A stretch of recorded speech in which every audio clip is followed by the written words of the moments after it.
ढूंढ सको तो इस मिट्टी में सोना है, हिम्मत का हथियार मगर नहीं खोना है। सभी गुरुजनों को और विद्यार्थियों को शिक्षक दिवस की हार्दिक शुभकामनाएं। मैंने ये वाक्य गलत बोल दिया जानबूझकर।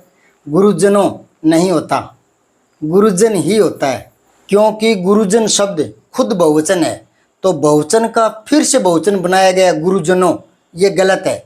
जैसे अनेक खुद बहुवचन है, एक का बहुवचन होता है अनेक। अब उसको यूं कहना अनेकों, अनेकों लोग आ गए, तो ये वाक्य ही गलत है।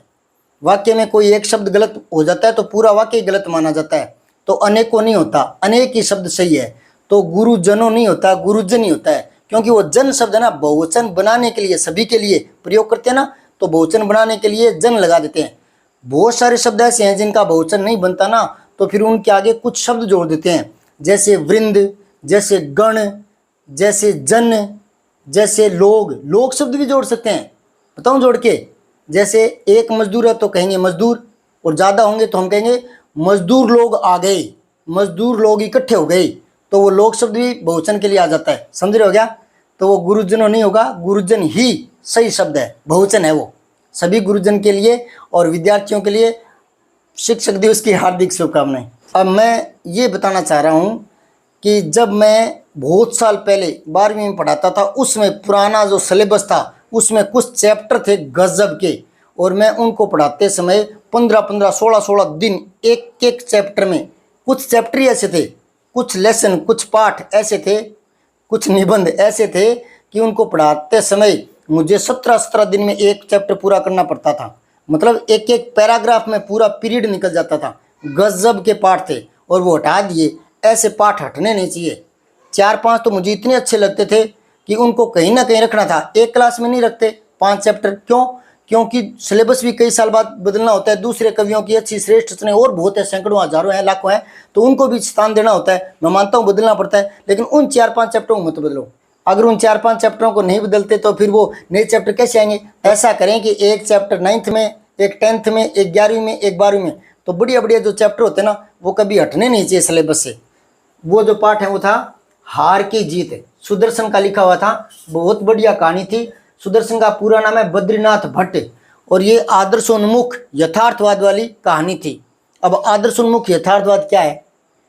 आदर्शोन्मुख मतलब आदर्श की ओर मुड़ी हुई, आदर्श की स्थापना करने वाली, और यथार्थवादी, यथार्थवादी मतलब होता है जो सच्ची घटना पर आधारित हो, सत्य हो, है ना, जिसमें समाज की सच्ची बातें बताई जाए, सच्चे पहलू दिखाए जाएं, वो यथार्थवाद होता है।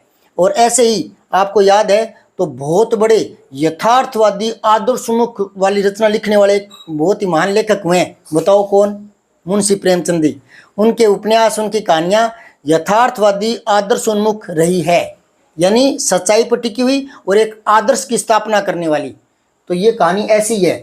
इन कहानियों से बच्चों में संस्कार आते हैं, व्यक्तित्व निर्माण की कहानियां होती है। ये निबंध है व्यक्तित्व निर्माण के माध्यम से बहुत ही अच्छे हैं ये। अब हार की जीत, अगर शीर्षक के हिसाब से देखें तो भी रोचक कहानी है। शीर्षक में 3 गुण अवश्य होने चाहिए, और भी गुण होते हैं, 3 तो अवश्य होने चाहिए। क्या? शीर्षक छोटा होता है, यानी संक्षिप्तता, ठीक है। दूसरा आकर्षण, शीर्षक में आकर्षण होना बहुत जरूरी है। और तीसरा सटीकता, यानी सार युक्त, शीर्षक सार युक्त होना चाहिए। तो ये तीनों बातें इस पर लागू होती है। हार की जीत, हार ही है, फिर जीत कैसी? और जीत गए तो फिर हार कौन सी थी? तो फिर भी देखो कितना रोचक शीर्षक दिया है, हार की जीत। बहुत ही अच्छी कहानी है। इसमें बाबा भारती एक बात बोलते हैं कि यह बात किसी और को मत बताना, दुनिया का अपाहिजों पर से विश्वास उठ जाएगा। ये गजब की मार्मिक पंक्ति थी। और एक ये था ईर्ष्या तू न गई मेरे मन से, दिनकर जी की लिखा हुआ पाठ है। दिनकर जी यानी रामदास सिंह दिनकर।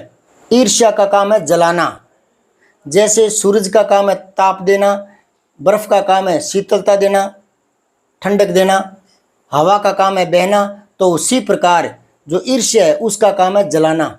अब आप सोचो, जब काम ही उसका जलाना है तो वो सबसे पहले किसको जलाएगी?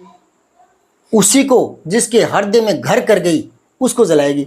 तो ईर्ष्या के लिए एक लाइन मैंने यहाँ लिखी है कि ईर्ष्या से चरित्र कुंठित हो जाता है। बहुत ही गजब पाठ है, मैंने तो एक लाइन बताई है। फिर है जान पहचान और एक मित्रता, ये दोनों ही आचार्य रामचंद्र शुक्ल के लिखे हुए हैं। ठीक है। गजब की दोस्ती किससे करनी चाहिए, किससे दोस्ती करने में फायदा है, दोस्ती करने से पहले क्या सोचना चाहिए, बहुत अच्छी बातें। और जान पहचान किन के साथ बढ़ाएं, गजब के पाठ हैं ये, हटने नहीं चाहिए सिलेबस से। फिर सत्य की खोज, सर्वपल्ली राधाकृष्णन, डॉक्टर सर्वपल्ली राधाकृष्णन, उनका लिखा हुआ है, ये एक बहुत बड़े दार्शनिक भी थे। और सत्य की खोज जो पाठ है, गजब के व्यू दिए गए इसमें। एक हंसी की बात बता देता हूँ, एक बार मैंने प्री बोर्ड बनाया 12वीं क्लास के लिए, तो मैंने उसमें रामचंद्र शुक्ल वाले पाठ में से एक प्रश्न दे दिया कि समाज में रहकर हम क्या सीखते हैं। तो जो बच्चा किताब के पास नहीं गया, पढ़ा नहीं है, वो तो यूं तो क्या मारेगा। एक बच्चे की मैं कॉपी जांच कर रहा था, तो उसमें लिखा था कि समाज में रहकर हम बहुत अच्छी अच्छी बातें सीखते हैं, बीड़ी ना पीना सीखते हैं, शराब ना पीना सीखते हैं। मुझे पढ़ते इसमें बहुत हंसी आ रही थी।